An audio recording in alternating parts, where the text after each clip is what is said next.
Alors, voici donc la deuxième partie de cette séance de TP d'outils logiciels. Donc, il s'agit de l'exercice 4 de la page 15 du polycopier.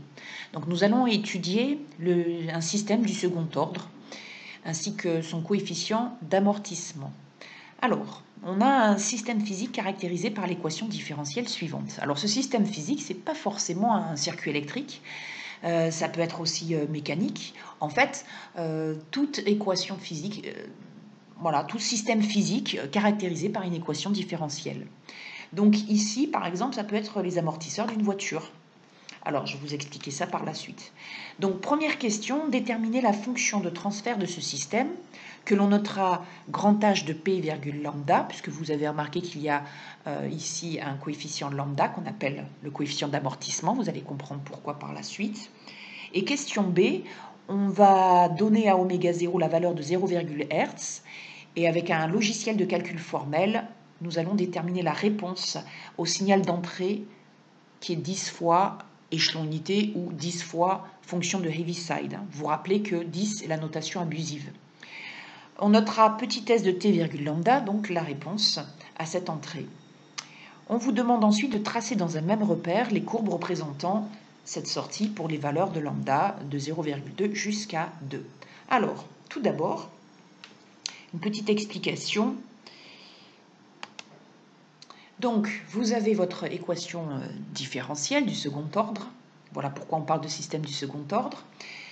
Comme pour les exercices précédents, pour déterminer la fonction de transfert de ce système, on pose grand E de P, la transformée de la place de petit e de t, et grand S de P, la transformée de la place de petit s de t.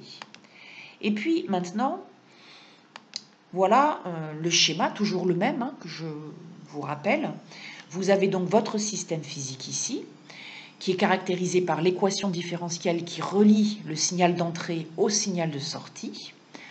Vous appliquez la transformée de la place. L'avantage de la transformée de la place, c'est qu'elle va transformer cette équation différentielle en équation algébrique, c'est-à-dire avec des sommes et avec des multiplications. Donc il vous sera alors très facile de trouver grand S de P, la transformée de petit s de t, puisque ce sera alors la multiplication de grand E de P et d'une fraction, grand H de P, que l'on appelle la fonction de transfert du système. Une fois grand S de P obtenu, pour obtenir la réponse, c'est-à-dire le signal de sortie, petit s de t, il nous suffira d'appliquer alors la transformation de la place inverse. Donc ici, je vous expliquais tout à l'heure que cette équation différentielle peut être la caractérisation d'amortisseur d'une voiture. Le signal d'entrée, ça va être les vibrations sur la route, et puis le signal de sortie, ce sera alors les vibrations atténuées à l'intérieur de l'habitacle de la voiture grâce aux amortisseurs.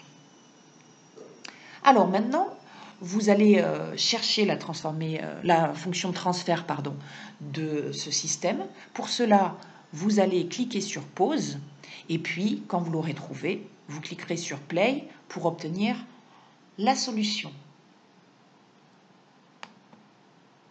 Alors, la solution, donc en fait, comme pour les précédents exercices, on applique la transformée de la place à l'équation différentielle. La propriété de linéarité de la transformée de la place, qui est une intégrale, je vous rappelle, nous permet d'écrire que l'on obtient la somme des transformées de la place et pour chaque terme, on peut sortir les coefficients multiplicateurs. Donc voilà ce que nous obtenons. Ensuite, à la page 8 du polycopier, on applique la formule transformée de la place de la dérivée seconde. Eh bien, c'est la formule qui est ici.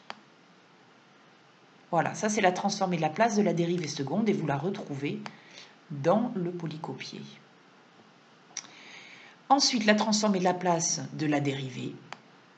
Pareil, toujours à la page 8, vous retrouvez dans le tableau de la transformée de la place cette formule. Et enfin, la transformée de la place de petit s de t, ben ça c'est grand S de P, c'est la notation du départ. Et pareil pour la transformée de la place de petit e de t, qui est donc grand E de P.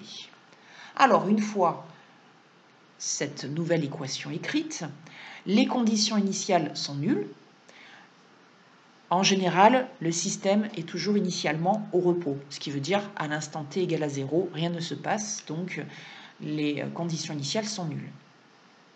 Donc on obtient p carré grand S de p plus 2 lambda oméga 0 p grand S de p plus oméga 0 carré grand S de p est égal à 2 fois grand E de p.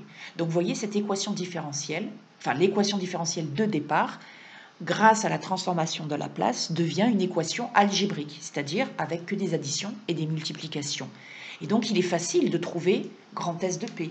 Il suffit de factoriser par grand S de p, et ensuite, pour obtenir grand S de p, on divise par le polynôme de second degré. Alors, nous, dans l'énoncé, nous devons déterminer la fonction de transfert. La fonction de transfert est donnée par la formule transformer de la place de la sortie sur transformer de la place de l'entrée. Ce qui donne ici, hop, le dénominateur ici, voilà, il vient de là, puisqu'on divise par le polynôme de degré 2, et grand E de P, hop, voilà, on divise par grand E de P. Donc voilà pourquoi on obtient ce résultat. Alors sur MATCAD, dans l'énoncé, il est demandé de le noter grand H de P virgule lambda. Donc ça, c'est lorsqu'on utilise le logiciel MATCAD qui est malheureusement payant, donc vous ne pouvez pas l'utiliser chez vous. Mais nous allons utiliser quand même un petit peu Wolfram Alpha. Alors pas pour le tracé, mais tout du moins pour trouver la sortie. Alors maintenant, dans la question B, on vous dit que oméga 0 c'est 0,1 Hz et que le signal d'entrée c'est 10. Donc, vous calculez grand E de P. Je vous rappelle le schéma précédent. Voilà, vous êtes ici. Vous savez que E de T, c'est 1. D'accord? Donc ensuite, vous allez, page 8, en votre tableau de transformer de Laplace. Et vous lisez 1 sur P dans la colonne de droite. La transformée de Laplace de 1 ou de U de T ou de grand phi de T, c'est pareil. C'est 1 sur P. Vous n'avez plus qu'à multiplier 1 sur P par votre fonction de transfert, la fonction de transfert que vous avez trouvée, et donc vous obtenez grand S de P. Voilà, donc voilà pourquoi ici, on obtient 10 sur P fois la fonction de transfert qui est ici, ce qui donne 20 sur P facteur de P carré plus 2 lambda oméga 0 plus oméga 0 au carré. Voilà, donc maintenant, alors, il faudrait calculer la transformée de Laplace inverse maintenant de grand S de P. Mais nous n'allons pas le faire sur feuille, quoique ce serait possible. Éventuellement, je vous proposerai un PDF avec la résolution. Il est demandé dans l'énoncé de calculer petit s à l'aide d'un logiciel de calcul formel. Donc nous allons le faire avec le site internet Wolfram Alpha. Alors, voilà, donc Wolfram Alpha, vous tapez inverse Laplace transform, faites bien attention ici aux parenthèses, il y en a pas mal, parce que 20 divisé par parenthèse, d'accord, faites attention, vous avez un produit de polynômes, et voilà.